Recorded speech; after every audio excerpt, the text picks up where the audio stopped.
ये देखिए अभी ये बॉयल हो रहा है। देखिए अंडा कढ़ी बनाने के लिए अंडा को भी फ्राई कर रहे हैं। ये अंडा कढ़ी बनाने के लिए अभी मसाला तैयार कर रहे हैं। देख रहे हैं, वो भी मिट्टी के चूल्हा पर। जब अंडा कढ़ी तैयार हो जाएगा तब आप लोगों को दिखाएंगे। देखिए अंडा कढ़ी का मसाला तैयार हो गया। तो इसमें पानी रखूंगी।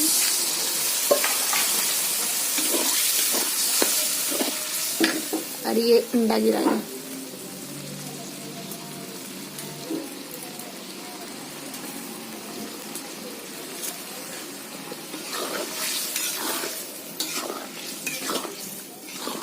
देखिए मेरा अंडा कढ़ी तैयार हो गया।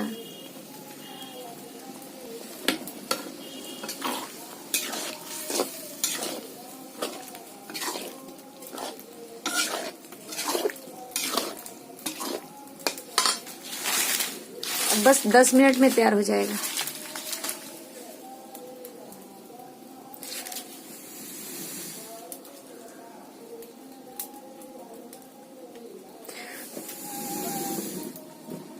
देख लीजिए।